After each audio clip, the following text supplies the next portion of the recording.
to Given Chances Farm. Today we're just out here. We're gonna use the candler again and candle the eggs that's under Katie. We noticed that one of the eggs has cracked, so we only have 6. So we're gonna see if there is any babies in there. All right. And it's gonna be a little hard to see in here because of... Here, put them in one of the lower boxes, then you can see. Just go shut the side of the light out for me, okay? Alright. And we'll see if there's anything in here. You can kind of see that I don't see anything in this one. So there's nothing in that one. What is it? That's just the yolk. Oh. Be careful when you walk across the cord. So, you would see blood vessels. Well, I kind of see blood vessels. that light in the back. There may be a blood vessel right there. I think there is one in there. Okay, so what I'm going to do is I'm going to put them over here. Until we're all done. That way we know. And then... Here, I'll shut the door. Yeah. Or... Let's see, this one is a lot darker down in there. That help as much as possible. So this one may have I think that one has something in it. Yeah, because it's much darker. It's and bigger. It's bigger. Yep. Yes, Katie. I'm checking your eggs that you're trying to hatch. Okay. So we can kind of see, there looks to be like blood vessels right there. You guys may not be able to see it. Oop. Dots is trying to fly. Dots is trying to get up on the roost. And here comes Waddles. He's going to end up... This one may have something in it too. Okay.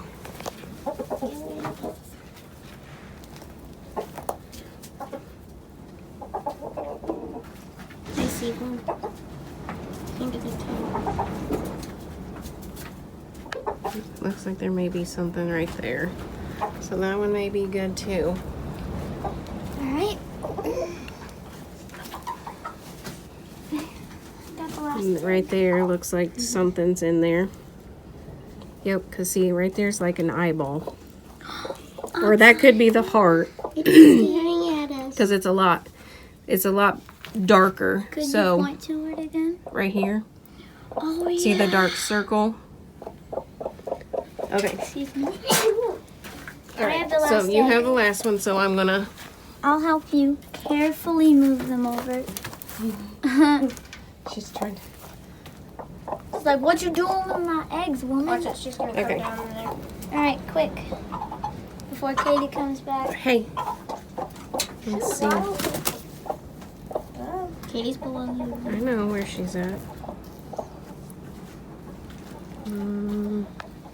Oh, look, there's a dark spot right there. Yeah, there's some blood vessels in there. So this one may be a baby too.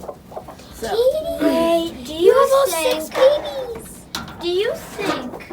so let's show some of that up there. Here's some of the other pieces of the egg. All right, so we can turn the light on now. Alright, so we've candled the eggs that are underneath Katie. Those eggs have been underneath there for between 6 and 7 days. Or actually 7 or 8 days. Right, because Today's the 10th now. The ones that that's we're in the- recording. Yeah, so, incubator we started on March 1st. right. And then These Katie are- decided to become broody on the 2nd, and then she stole 2 more eggs to add 7 that next day. So, And then when Brittany went in there today, they found 1 egg was busted and 6 was in there. She candled them. So we'll see. This is kind of a first for us. We've always used the incubator in the past and had very good luck with it. But we had another viewer comment that on our video where we had them in the incubator that they always use a broody hen, and it just so happened that Katie became broody really right at the same time that we put them in the incubator. And she was one of our sure things, pretty much. I mean, you knew about, in ballpark, about 9 a.m. you could come out here and get an egg from her. And hers are pretty obvious compared to all of the other hens that are in there, because hers are that darker chocolate brown. So we actually was able to have 2 of her eggs in the incubator. And she hasn't produced an egg since then, and that's when, you know, we started kind of paying attention to her anyway, because we wanted to make sure she wasn't trying to have an egg stuck inside or anything like that, that we would need to intervene. But then we noticed her just staying in the nesting box, and then you noticed the feathers, where she was kind of plucking some of her feathers on the underneath side, and when we looked that up, and you know, basically just led to broody behavior.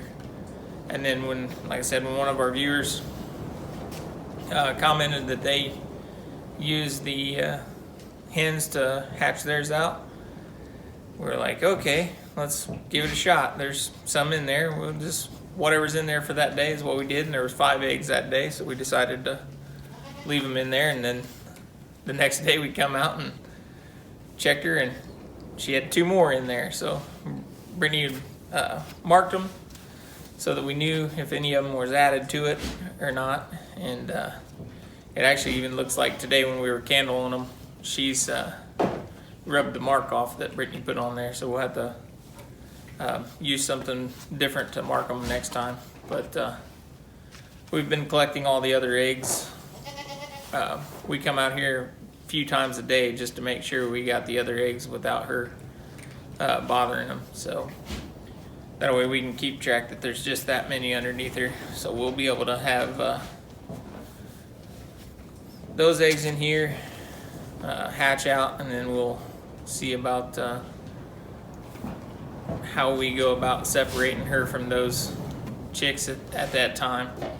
And then so they'll basically be a day or 2 behind what's in the incubator. So if we have to separate these chicks from her, then they'll be able to go in with the other group at the same time. So it's not going to be that big of a deal.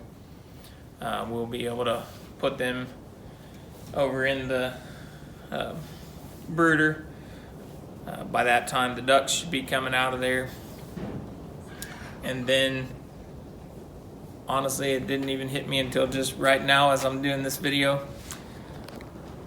We're going to have to come up with a second brooder between now and then, because those that are in the incubator will hatch out about Close to the same. the ballpark of the 22nd, and that week of the 22nd is when our meat birds are supposed to be coming in from Murray McMurray Hatchery. So that's a little bit of lack of planning on my.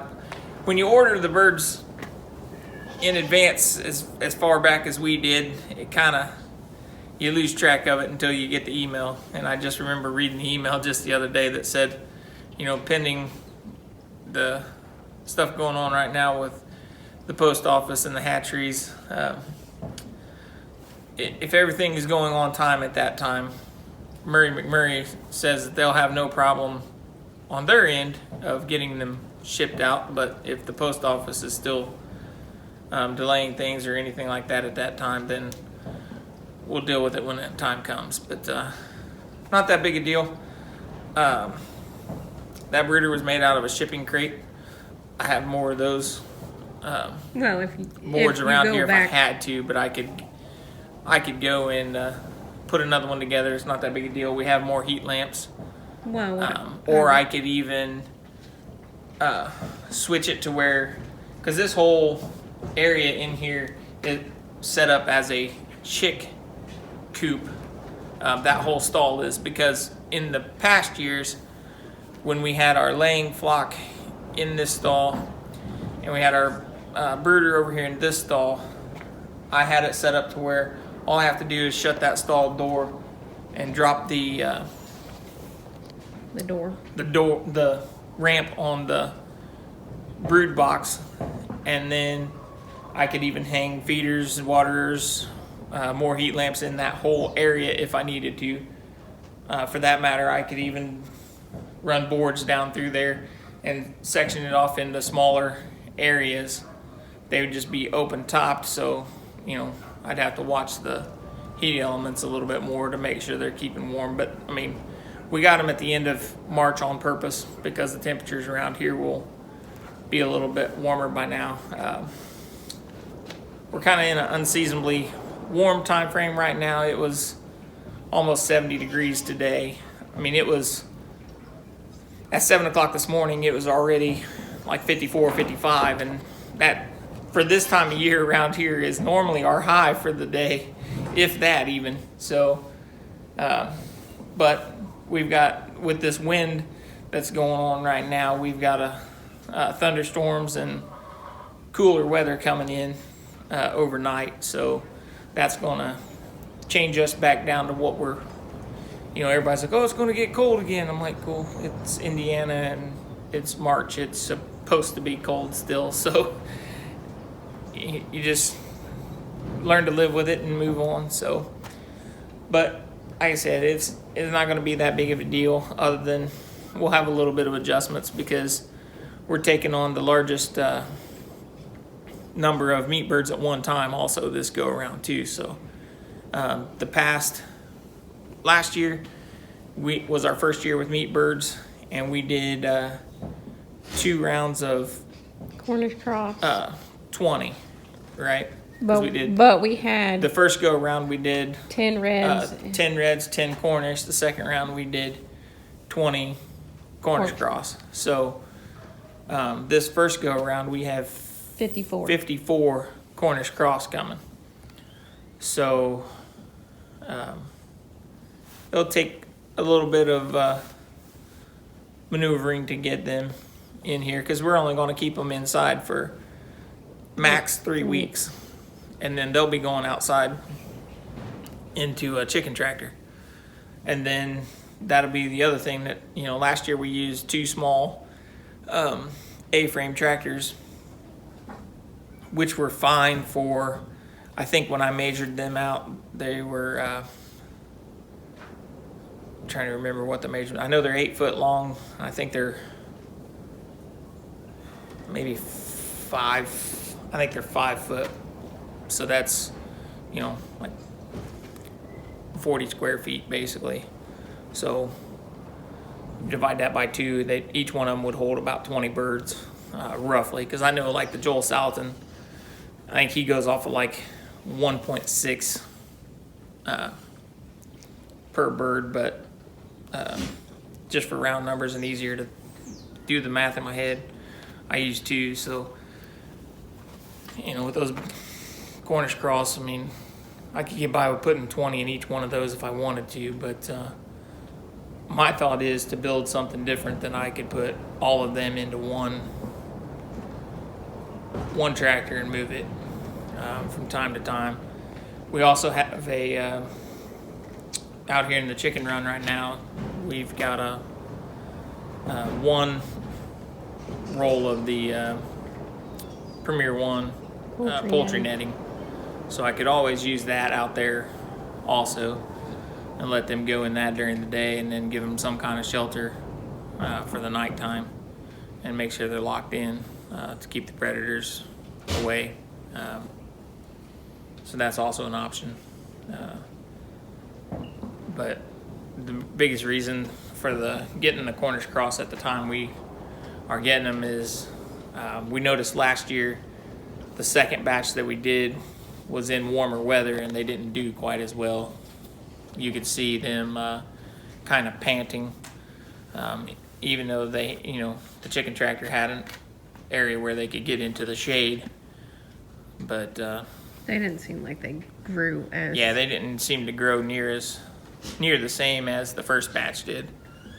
And we actually if I remember right. I think we even took the second batch out took another them out week or so. A week or two, Yeah. yeah. And they still, carcass size wasn't the same. They were intaking the same amount of feed, and they were rotating through the same ground. So, but like I said, it's just one of those things that we'll adapt and overcome. It's kind of a learning experience until we get more of a routine down as to how we're going to do this, since we're new to those. We need more than a couple times on processing them too, to kind of get us into a groove on how we're doing that and moving forward. But I know the last processing day we did, we processed a couple chickens and a couple of ducks for a friend of mine at work, and I actually told myself then I wasn't going to do any ducks, and then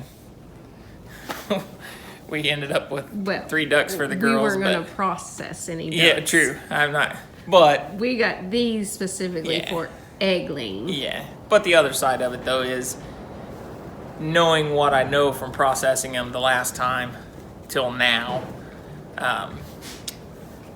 Instead of just doing them like chickens and running the scalding tank and the plucker, if we would have used the paraffin wax that the poultry paraffin wax stuff that they sell, that you can put the duck in after you've run it through, and then you can pull the wax off basically when it dries and it gets all the pin feathers out. That would have sped the process up a lot, because those 2 ducks took us forever to pluck all them feathers out of them. And I think the other thing that hurt us on the ducks was their age, because they were what do they call it? Pekin ducks. The Pekin. So Yeah. they were in And their they were in that molt. stage where they were trying to molt and get new feathers. So reading up on that, there's a, I don't remember off the top of my head the numbers, but there's a range early on that you have to hit, and then after that You have to wait. you have to wait for a time frame before you can go again. That way all the feathers are established again. And we were in that middle window. We were so in when all the pin feathers was coming Yeah. in, and it wasn't fun. no. It took, and then being the first time you've ever done ducks also makes it a slower process. But then dealing with all of those pin feathers, it was just, there was so many of them, and trying to get them out of there by hand was just a pain. So, but hope you guys like our videos. Don't forget to like, subscribe. Thanks for spending time with us, and we'll see you guys on the next one. Bye.